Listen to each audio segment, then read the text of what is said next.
Assalamualaikum warahmatullahi wabarakatuh. Bertemu lagi di Lulu Jurnal Channel.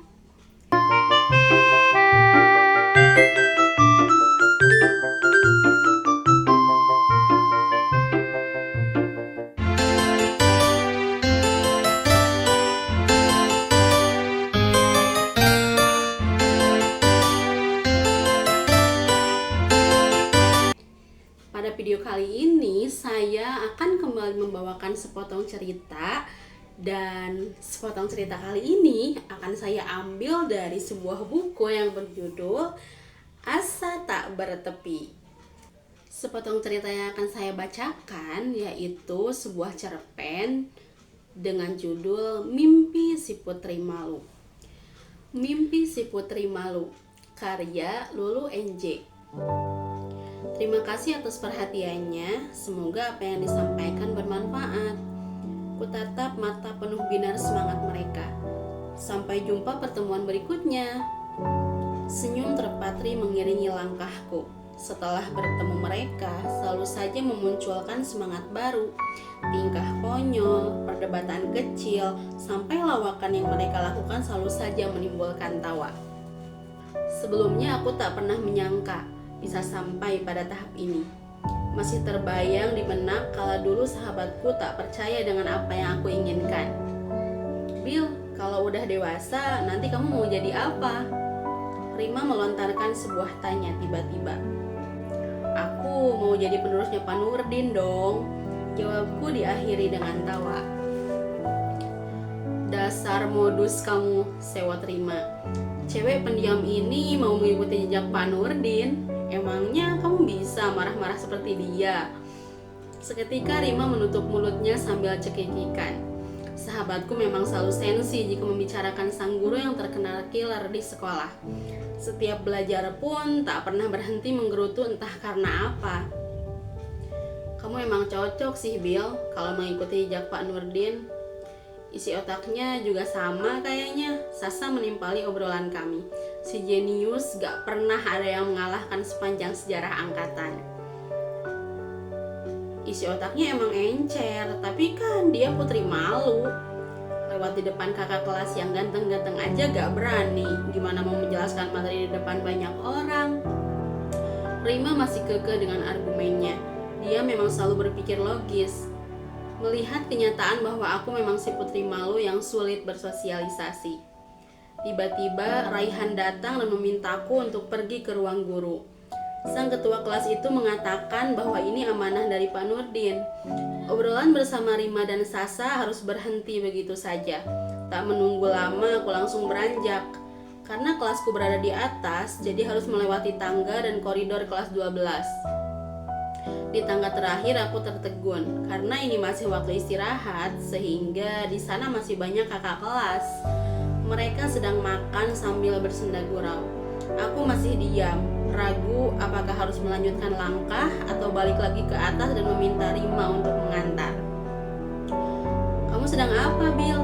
Sebuah suara menginterupsi. Segera kutoleh orang itu. Kak David." Sang juara olimpiade matematika yang dikagumi banyak siswa itu menyapa. Sejenak aku menahan nafas. Niat hati ingin menghindari kakak kelas, tetapi malah didatangi langsung kakak kelas idaman semua kaum hawa di sekolah. "Kenapa, Bill? Malah bengong lagi.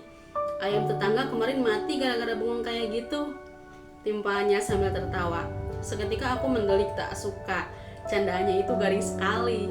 Namun segera aku menormalkan ekspresi takut Kak David tersinggung. Kak, aku mau ke ruang guru," jawabku terbata. "Tinggal lewat aja kan, kenapa malah diam aja di situ?" jawab Kak David heran. "Aku lihat kamu diam di sini udah cukup lama." "Aduh, gimana dong, aku kan malu." Bel tanda istirahat berakhir pun berbunyi. Menjadi penyelamatku kali ini. Kelas 12 berhambur masuk ke kelas masing-masing dan aku merasa lega karena sudah bisa melewati koridor. "Aku duluan ya, Bill, udah bel tuh," pamit Kak David. Syukurlah aku bisa ke ruang guru sekarang. Pasti Pak Nurdin udah nunggu terlalu lama. Melanjutkan langkah menuju ruang guru dengan tenang dan segera menemui Pak Nurdin. Kami berbincang cukup lama hingga aku sepertinya akan tertinggal pelajaran sudah mengizinkan untuk tidak ikut pelajaran saat ini. Disinilah aku sekarang, di depan kelas 12 IPA unggulan. Pak Nurdin memintaku untuk mengikuti Olimpiade Matematika tahun ini. Beliau memintaku untuk meminjam catatan dan buku latihan milik si populer yang mengikuti Olimpiade tahun lalu. Bahkan dia meminta untuk aku belajar bersama si kakak kelas populer itu. Entah ini musibah atau keberuntungan untukku. Baru berdiri di depan pintu kelasnya saja aku sudah bergetar. Bagaimana bisa aku berhadapan langsung dan belajar bersama dia? Assalamualaikum, Bu. Setelah mengetuk pintu, guru di dalam mempersilahkan. Permisi, Bu, saya ada perlu sama Kak David. Seketika kelas riuh dengan siulan dan teriakan dari murid di dalam kelas. Rasanya wajahku seperti terbakar saking malunya. Berbagai kata-kata godaan keluar dari murid laki-laki. Meskipun itu hanya sebuah candaan, tetapi aku merasa sangat gugup. Namun untungnya Kak David segera izin kepada guru dan menghampiriku. Kami berbicara sebentar lalu berencana untuk bertemu pulang sekolah nanti. Karena jam pelajaran masih berlangsung, aku pun segera masuk kembali ke dalam kelas. Sayang jika ketinggalan terlalu banyak pelajaran. Hatiku merasa tak tenang memikirkan bagaimana nanti pulang sekolah. Bingung mau bertemu dan mengobrol di mana, apa yang akan dibicarakan. Padahal sudah jelas kami akan bertemu untuk membicarakan perihal Olimpiade. Bel tanda pulang berbunyi, hatiku semakin berdebar. Segera aku bereskan semua perlengkapan sekolah lalu bergegas untuk pulang. Aku dan Kak David sudah berjanji untuk bertemu di depan gerbang. Karena tak mau dia menunggu terlalu lama, hingga aku pun berjalan tergesa-gesa. Maaf Kak, lama. Kulihat Kak David sudah menunggu. Santai aja Bill, baru aja kok, jawabnya. Kita mau ngobrol di mana nih? Terserah kakak aja. Aku masih menunduk malu. Kalau ngomong itu, lihat orangnya, gak sopan tahu. Dia mengutarakan itu dengan nada yang terdengar kesal. Kamu itu harus belajar percaya diri, Bila. Masa calon guru pemalu gini? Mendengar ucapannya itu, aku segera menoleh ke arahnya. Bingung karena dia seperti mengetahui obrolanku bersama sahabatku tadi siang. Kenapa? Emang benar kan? Ucapnya. Tadi aku gak sengaja mendengar obrolan kalian. Pantas saja dia tahu, tetapi jadi malu karena ada yang mengetahui keinginanku itu. Kamu itu sangat pantas jika menjadi seorang guru. Kamu pintar dan aku perhatikan kamu juga kreatif. Kamu hanya perlu percaya diri saja, yakin kalau kamu itu bisa.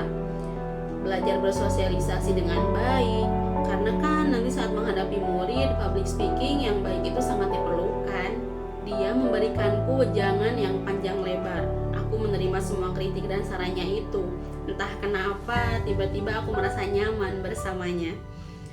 Terlihat sekali kalau dia itu orang yang sangat ramah pada siapapun. Mungkin aku harus berterima kasih pada Pak Nurdin karena beliau memintaku untuk belajar bersama orang yang tepat. Semangat ya, kamu pasti bisa mencapai cita-citamu itu. Ingat, aku mendukungmu 100%. Senyumnya terlihat sangat manis sekali. Tanpa sadar, senyumku pun mengembang. Sungguh rasa percaya diriku bertambah berkali lipat. Bu, ini buku tugas kelas 10 IPS 3 dikumpulkan di mana? Aku mengerjap, ternyata larut dalam lamunan masa silam. Simpan saja Den di meja itu. Aku menunjuk meja di seberang meja kerjaku. Biasanya buku murid-murid aku simpan di sana karena memang kosong. Baik Bu, Deden menyimpan buku tugas teman-temannya, lalu pamit untuk kembali ke kelas. Jika bukan karena Kak David, mungkin aku tidak akan sampai pada titik ini. Karena setelah obrolan kala itu, aku mulai memperbaiki diri, belajar lebih percaya diri dan mulai bersosialisasi dengan banyak orang, menghilangkan sifat pemalu dengan perlahan dan mencoba keluar dari zona nyaman. Sesuai keinginanku, yang ingin menjadi penerus Pak Nurdin, akhirnya aku bisa seperti beliau, mengajar matematika dan berusaha berpikir kreatif untuk selalu membuat pembelajaran menjadi menyenangkan. Aku bisa membuktikan pada Rima dan Sasa bahwa keinginanku dulu bukan hanya bualan saja. Mereka pun awalnya tidak menyangka, terlebih Rima yang dulu sangat meragukan dan selalu menyebutku si putri malu. Kini dia justru heran, namun tentu saja mereka sangat mendukungku hingga saat ini. Mereka bahkan tahu kisahku bersama Kak David, si kakak kelas populer, idaman kaum hawa satu sekolah. Kak David, dimanapun kamu berada saat ini, semoga kamu selalu baik-baik saja. Jika aku diberikan kesempatan untuk bertemu denganmu, hal pertama yang ingin aku ucapkan adalah terima kasih atas segala kebaikanmu.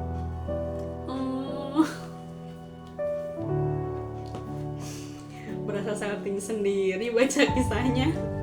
Padahal ini tulisan sendiri ya, tapi bikin senyum-senyum gimana gitu. Nah, itu dia sepotong cerita untuk video kali ini.